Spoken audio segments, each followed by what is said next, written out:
Yeah, this search started in the wee hours of the morning, and then 12 hours later, the body of a Rome firefighter was found.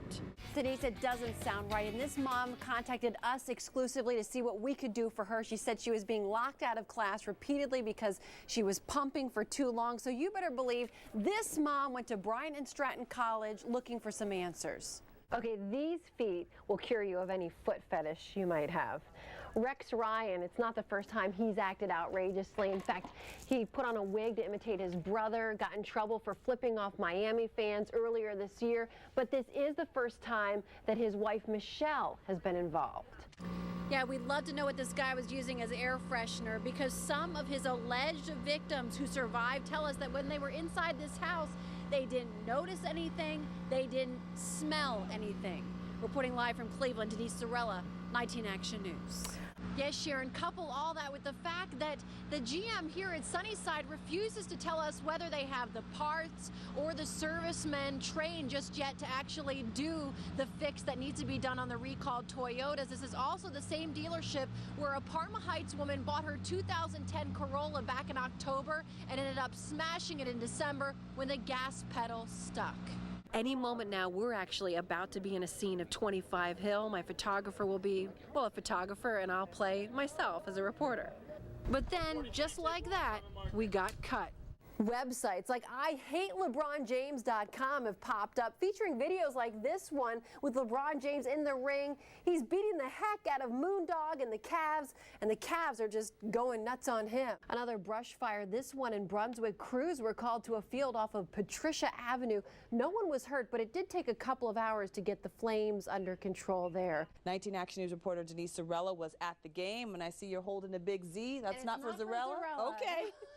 Everyone, in fact, was holding these Z posters at the game today for Zydrunas Ilgauskas, declaring today Z Day, and even the soft-spoken Z had to admit that he did feel emotional, as his fans did on his first day back. Cleveland's most watched late newscast, live in high definition.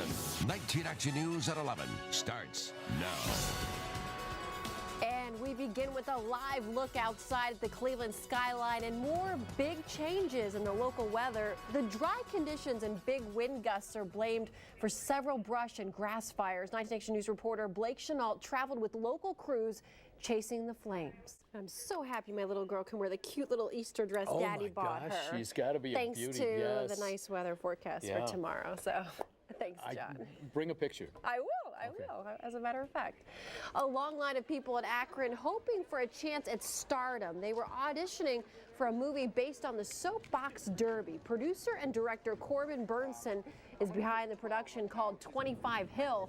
The movie is about a young boy who dreams of winning the annual race. After a long day cooking the big Thanksgiving dinner, a lot of women out there would probably love a relaxing day of pampering. One lucky viewer got a 19 Action News instant makeover before the holiday.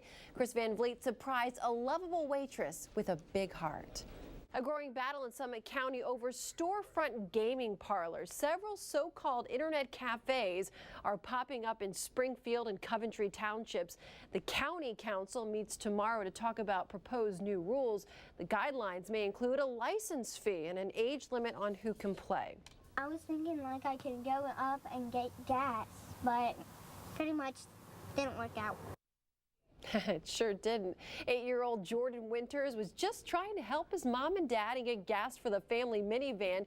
He got about 100 yards, swerved to miss a ditch, and crashed on the side of the road. Young Jordan, thankfully, was not hurt, and cops near Cincinnati are not filing charges. There's no word, though, on the sentence he faces at home. Now, a holiday tradition like no other. An Easter egg dropped from a helicopter, but it turned into chaotic free-for-all.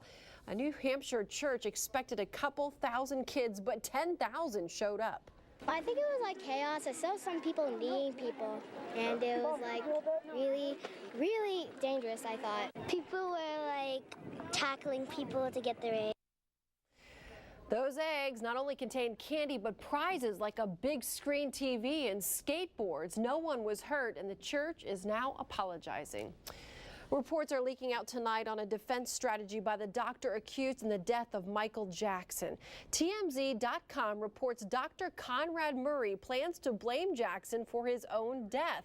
Murray admits he provided the drug, but claims Jackson injected it himself while Murray was on another room. A wild defense that some say could actually work. A sex scandal now with the boss of all people, Bruce Springsteen. He's accused of cheating on his wife. Court papers claim the affair has been going on since 2005. The other woman, Ann Kelly, a New Jersey housewife, she met Springsteen at a local gym. Now remember, Springsteen met his current wife while he was still with his first wife. A rep for the boss is not talking. Now, the Tiger Woods scandal. His wife, Elin, is staying away from the Masters while Tiger will be in the spotlight. 19 Action News correspondent Karen Brown says it begins tomorrow when Tiger takes questions from the media. Tiffany, tonight, Akron police tell us they're spending a lot of time here speaking with one of Jason Knighton's friends who was supposedly with him when the shooting happened. They think this friend may be the key to tracking down a cold-blooded killer. Take one good look at these pictures and you'll see 16-year-old Jason Knighton loved to make everyone laugh. He was in the 10th grade, thought someday he might want to be a painter. He's a good boy, always making people laugh and always making people smile. And how we gonna miss his smile? Knighton was killed in cold blood right in front of his own home by someone neither his family nor his friends say they knew. Jason didn't have any enemies that we were aware of. He had no enemies. He was just a good kid. Jason's mom found him outside their front door and tried to revive him. We're grieving. My baby's gone. And unless you stand where I'm standing right now, you can't even imagine how I feel. Jason's family says he was helping his mom unload groceries when the gunman approached. They were taking groceries in the house, and he happened to come back out on the porch and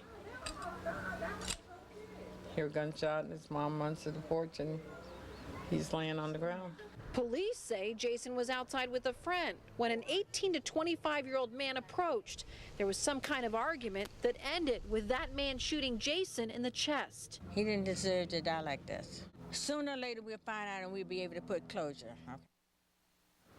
And Akron police here also working on putting together a sketch of the killer. In the meantime, Jason's family says they will hold a vigil for him tomorrow evening at 6 o'clock in front of his home on Work Street. Reporting live in Akron, Denise Zarrella, 19 Action News. It was the first ever Puppy Palooza. Denise Zarrella was there for the big bark in the ballpark. David, there was definitely a lot of barking to be heard tonight at Progressive Field. Close to 300 canines taking in their first live game, making no bones about their tribe loyalty. Lately, you might say the Indians' game has gone to the dogs, but tonight at Progressive Field, there's something to bark about. This is her first Indians game, and now she's going to know where her mom and dad go every night. It's Puppy Palooza, over 200 canines raising money for a good cause, making a splash because their owners claim their dogs love the Indians as much as they do.